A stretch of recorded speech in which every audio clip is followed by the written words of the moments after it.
Élu. Il y a des moments dans la vie où le ciel fait une déclaration puissante à propos d'une personne, une révélation d'identité si forte qu'elle ébranle les deux royaumes.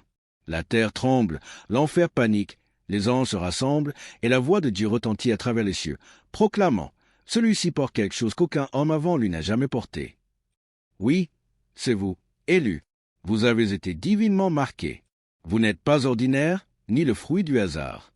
Vous portez une autorité forgée dans le feu du ciel, une autorité qu'aucune génération avant vous n'a vue.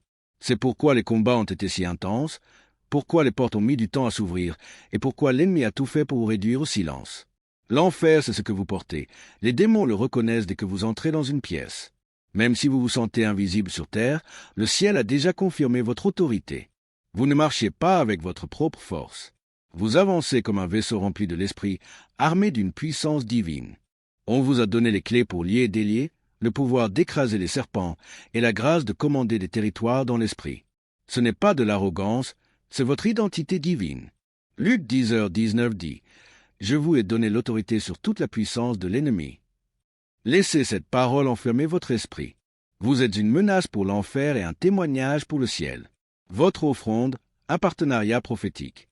À ceux qui donnent via le commentaire épinglé ou les super merci, sachez ceci. Votre offrande n'est pas ordinaire. C'est un partenariat prophétique avec cette parole. Le ciel l'honore et la récompensera. Quand vous semez dans la révélation, vous vous alignez avec une accélération divine. Préparez-vous à voir des portes s'ouvrir, des territoires se transformer et des victoires se manifester. Car vous portez ce qu'aucun homme avant vous n'a jamais porté, et le ciel l'a scellé. Qui êtes-vous vraiment? Commençons par les fondations. Qui êtes-vous? Pas ce que la vie vous a dit, ni ce que la douleur ou l'échec vous a murmuré, mais ce que le ciel a déclaré. La Bible dit dans une Pierre 2h9, « Mais vous êtes une race élue, un sacerdoce royal, une nation sainte, un peuple asséquis. » Avez-vous saisi? Élu, vous n'avez pas été choisi par tirage au sort. Le ciel vous a sélectionné avec un dessein précis. Sacerdoce royal, vous portez un double pouvoir, l'autorité d'un roi pour régner et l'intimité d'un prêtre pour communier avec Dieu. Aux nations saintes, vous n'êtes pas ordinaire. Vous êtes distinct, mis à part. Le peuple acquis, vous appartenez à Dieu d'une manière qu'aucun titre humain ou système terrestre ne peut pleinement comprendre. C'est la vérité de votre identité, scellée par la parole de Dieu et non par les opinions des hommes.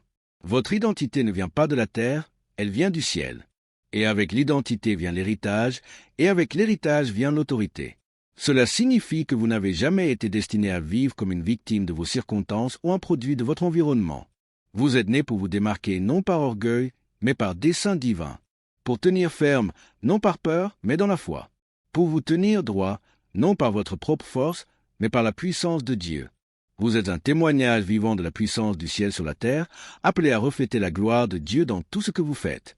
Chaque pas que vous faites dans l'obéissance, chaque décision que vous prenez dans la justice est une déclaration que vous n'êtes pas défini par les schémas de ce monde, mais par la vérité inébranlable de ce que Dieu dit de vous. Comprendre l'autorité spirituelle, l'analogie du soldat. Imaginez un soldat en uniforme, debout, droit et fier. Qu'est-ce qui le rend puissant? Ses muscles? Non. Sa voix forte ou sa capacité à intimider? Non. Ce qui le rend puissant, c'est l'autorité qu'il porte, l'insigne sur sa poitrine, l'ordre de ses supérieurs, et toute une nation qui soutient chacun de ses pas. Cet insigne est le symbole qu'il n'agit pas seul, mais sous l'autorité de celui qui l'a envoyé. De la même manière, l'autorité spirituelle ne dépend pas de la force de vos prières, du nombre de versets que vous pouvez réciter, ou de votre position à l'Église. C'est le soutien divin que vous avez, car Dieu vous a donné un accès légal pour le représenter et exécuter sa volonté sur la terre. Cette autorité est un insigne du ciel qui dit que vous avez le droit de confronter et de renverser les œuvres des ténèbres.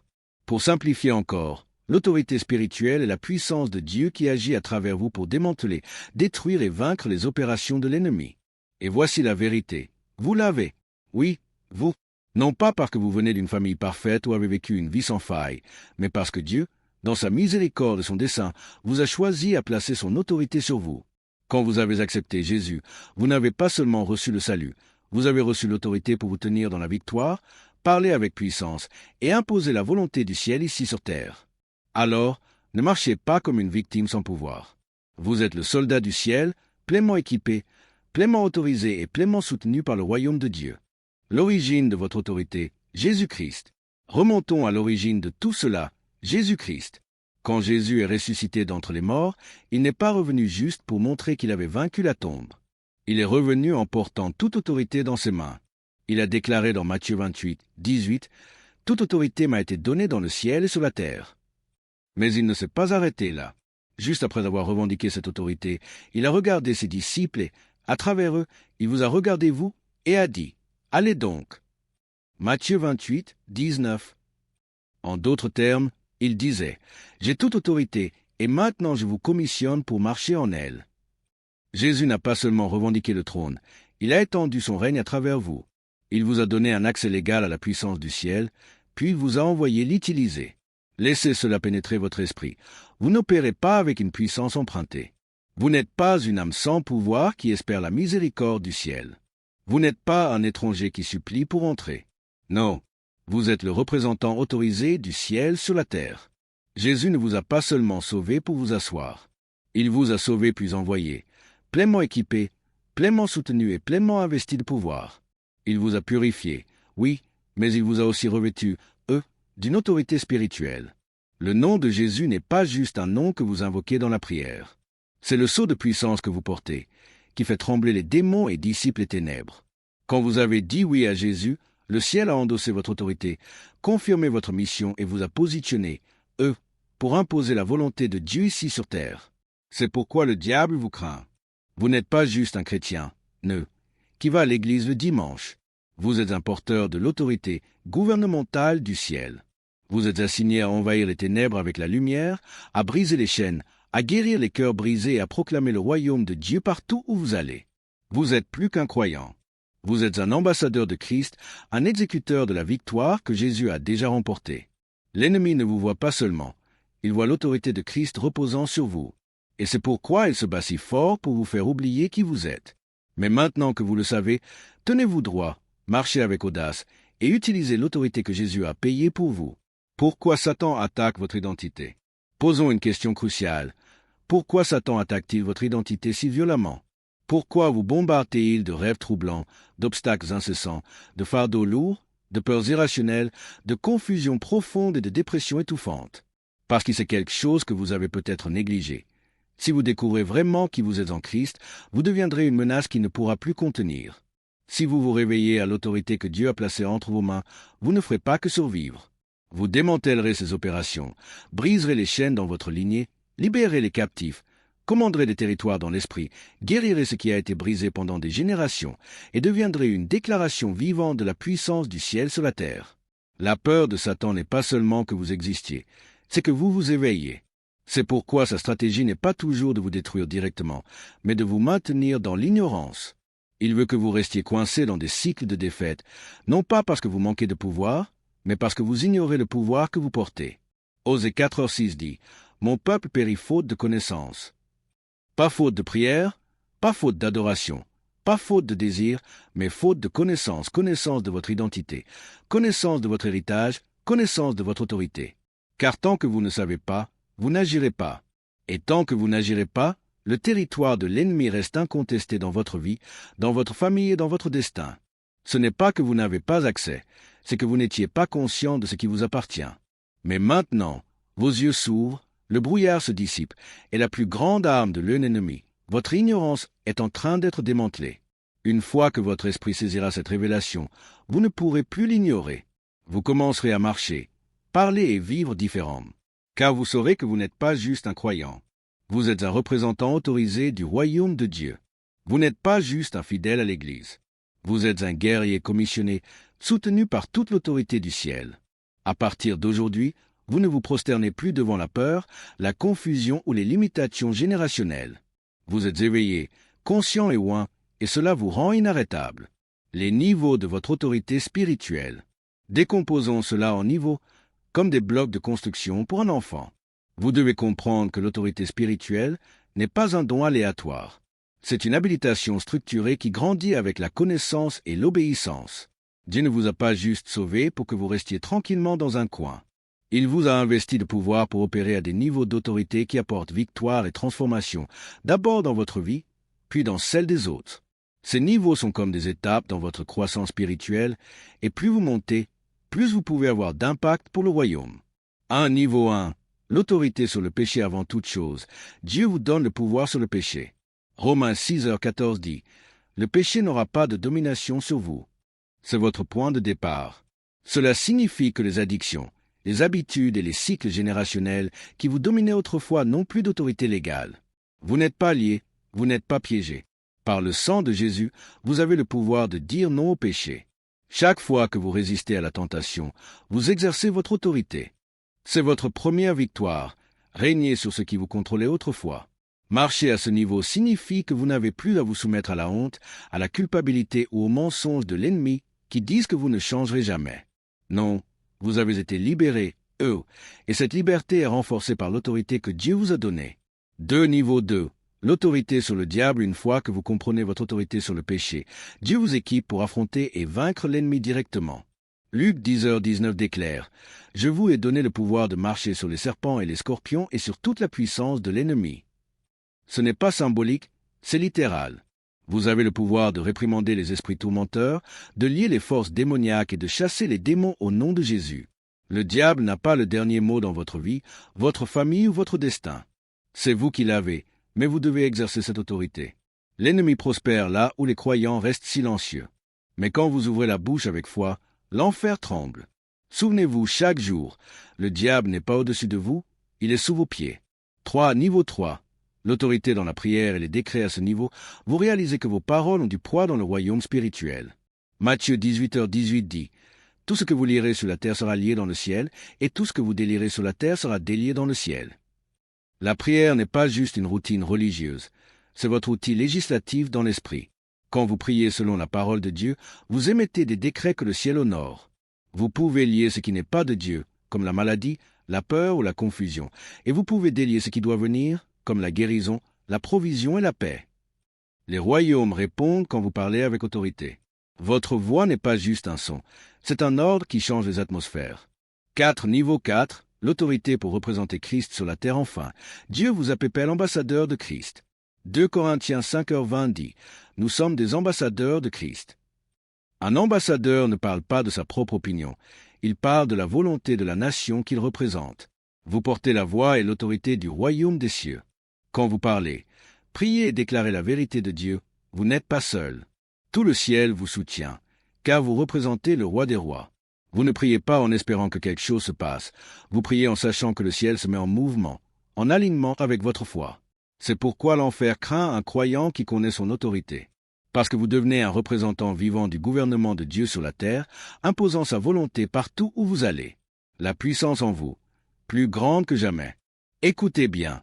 Il existe des royaumes de puissance et d'autorité à votre disposition que même les prophètes et les rois de l'Ancien Testament désiraient voir sans jamais les expérimenter pleinement. La Bible dit dans une Pierre 1h12, « Les anges même désiraient plonger leur regard dans ces choses. » David était un roi puissant, mais il n'avait pas la présence intérieure du Saint-Esprit. Élie a fait descendre le feu du ciel, mais il ne portait pas l'Esprit de Dieu en lui comme vous. Vous, en tant que croyant en Christ, êtes rempli de l'Esprit même qui a ressuscité Jésus d'entre les morts. Cela signifie que vous n'opérez pas avec une puissance empruntée. Vous portez en vous la présence même de Dieu. C'est pourquoi Jésus a déclaré dans Jean 14h12, « Celui qui croit en moi fera aussi les œuvres que je fais, et il en fera de plus grandes. » Des œuvres plus grandes, non pas parce que vous êtes plus grand que Jésus, mais parce que Jésus agit maintenant à travers vous. Il vit en vous. Colossiens 1h27 révèle ce mystère clairement. Christ en vous, l'espérance de la gloire. Cela signifie que chaque fois que vous parlez, priez ou entrez dans une pièce, vous portez l'Esprit de Christ, la puissance de Dieu, la voix du ciel et l'autorité du roi. Vous n'êtes pas ordinaire, vous n'êtes pas vide. Vous êtes rempli d'un potentiel divin et soutenu par une puissance surnaturelle. C'est votre identité. Vous n'avez pas besoin d'attendre qu'un prophète pose les mains sur vous.